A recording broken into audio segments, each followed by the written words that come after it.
Councillor Bernardi. Okay, Councillor Milchin, we'll go down this side. Councillor Milchin. Thank you, Mr. Mayor. I do want to start out by thanking all of the deputants and certainly all of those that even after you spoke, you're still here hours later. And that's commitment and that's passion. I want to thank our clerk staff and our other city staff for going what we've all gone through. And of course, to my colleagues, we do this to ourselves, but nonetheless, thank you for your perseverance. Mr. Mayor, I don't think I've been talking for 2 minutes, but what's very unfortunate tonight is that we've lost sight of, as Councillor Bernardi just spoke and the city manager advised us earlier, a core services review is something that should have happened when amalgamation occurred. And here we are 14 years later, and it's finally been done. And people might not like it. People might say it wasn't done as well as they would have hoped. Some people say, well, we should have taken months and months to do it.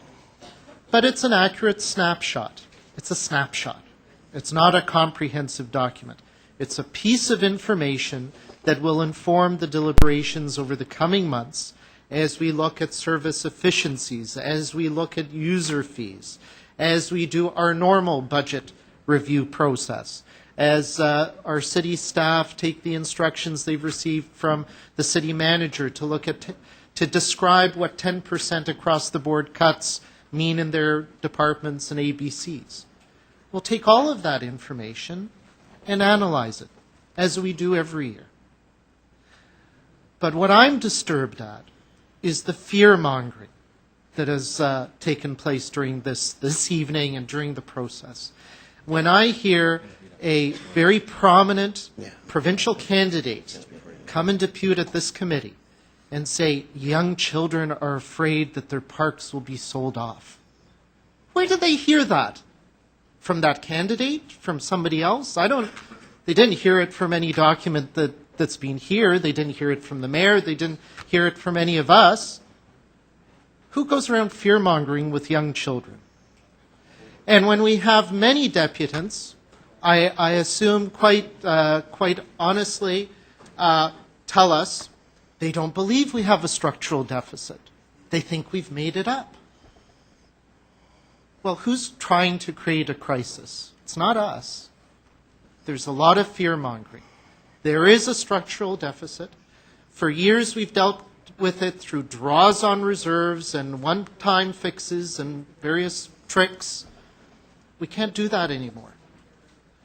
And we're committed this year to try and tackle it.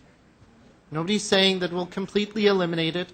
Nobody's saying that it will never come back, because likely until we have some other more significant changes to the way we're funded by other orders of government or to the types of revenue sources that we have, we'll never fully address it. But for the first time, we will take a real attempt at fixing it, and we will make real progress. The previous administration didn't do it. This administration will. Thank you. Thanks, Councillor Milchin. Councillor Minawang. Thank you, Mr. Chair. I won't take much of your time except to say thank you to the staff and all the deputies for coming. I don't have much to add than what some of the other councillors have said, so I won't repeat it, but I will be supporting the motions by Councillor Ainsley. Thank you. Councillor Palacio. Thank you, Mr. Mayor. First and foremost, I want to thank all the deputants and our city staff and also the hundreds of thousands of people out there that have been following this debate tonight. It's unfortunate that this kind of fear-mongering that was so evident and the level of accusations that we had to hear all night was in the forefront, and hopefully that as we progress and we'll be able to have more intellectual and conversations and get to some good compromise as immigrant myself, Mr. Mayor and members of council, and I do understand some of the concerns that have been expressed by the majority of the deputants, and I do share those concerns, especially when it comes to social housing, when libraries, daycare, and so on. I do understand how passionate they feel, because I went through that as well. And but as Councillor Marlowe indicated, that we do have also a chronic structural deficit, and through meaningful discussions, hopefully we'll be able to have a compromise, regardless of political affiliations, a compromise that's going to be satisfactory to all, a compromise that's going to make that it's going to create the efficiency that we need, because otherwise we're getting deeper and deeper in this black hole. The question is, do we have the willpower to do that? Do we have the intestinal fortitude to do the right thing? Will members of council speak up and stand up for the silent majority, those hundreds of thousands of people who are out there, and that we are representing them as well? I do represent my community, and I'm representing them quite well. It is important that after this hard drawn out campaign that's behind us, residents of Toronto have sent all of us, elected officials, and they have sent a clear and decisive message. And the message is, wake up. We have a tremendous chronic structural deficit that we have to fix it. Stop spending like drunken sailors, money that we don't have it. And that's the truth. And I'm hoping that at the end, while we go through this exercise, what is going to require is a pragmatic approach that demands some scrutiny. Thank you, Mr. Mayor. Okay. Councillor Robinson, you wish to speak? Yeah, I would love to. Thank you. Okay, go ahead. Again, I also want to thank the deputants for highlighting your concerns tonight. A lot of interesting input and feedback, so thank you for that. I certainly understand your apprehension regarding the current process.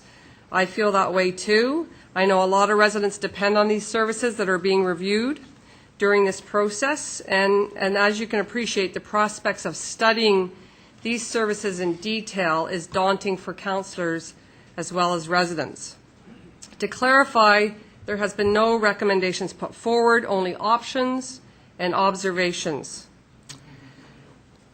And the report at this point will be scrutinized by all members of council as well as city staff. I think that's a very important phase in this study that we're undertaking, to get input from city staff, because they're on the ground, they're the front line, and their input is invaluable.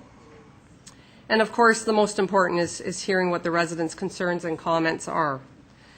So not all of these observations put forward will be viable, and not all of them will be put forward as solutions or even be implemented, but at the same time, we need to find a way to be fiscally sustainable.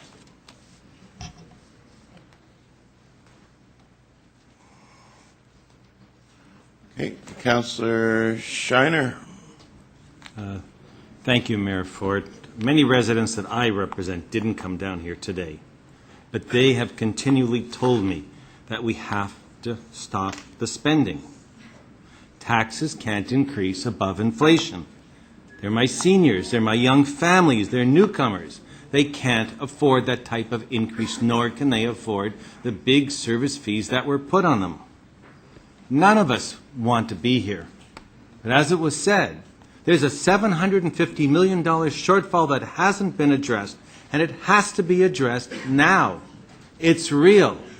And on top of that, there's a shortfall of over $200 million, just the cost of living shortfall is coming forward.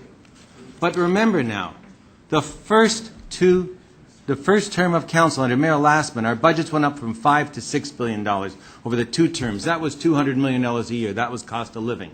The next 2 terms, under Mayor Miller and Councillor Carroll as the budget chair, we went up almost $500 million a year. And we added 5,000 new staff. And that is not sustainable. This is historic. This is historic because it's the first time that we're sitting down to try and decide what really are the priorities of the city. Because you can't keep telling everybody that you can afford everything. We've hit the wall. It can't go on, and it has to be fixed. And it's taken a lot of guts and determination to take that on today. And people should be worried, because some of those important services may get hit, and none of us want to see that happen. But you can't continue to sustain it, and you can't say, oh, we'll do some user fee increases. That's the same thing as a tax increase. What kind of city do we want? Well, I don't want what we have now. One mired in debt, unable to sustain itself, getting an extra $500 million worth of debt coming on next year, looking at 10 to 20% tax increases, and having people afraid, what are we going to do in this continual circus of what goes on? And part of what's happened, remember all this, isn't just the cause of the city on top of it. The provincial government withdrew their funding, you heard it, $400 to $500 million a year for transit and for social services. And that has put a heck of a demand now on property taxpayers that are still giving that money to the provincial government, and they're not getting it back here. We have to do something. We can't stop where we are. And in the library, which I hear some issues of, there are savings, because when I reviewed the budget, we found overpricing for oil changes at $100. We find them now hiring architects to design the inside of buildings. And I found good old custom-made furniture recently out on the garbage. There are ways to find savings there that aren't being done so we can avoid the closures, but they have not addressed it or given us one recommendation yet here today to deal with. Thanks, Councillor Shiner. Councillor Thompson.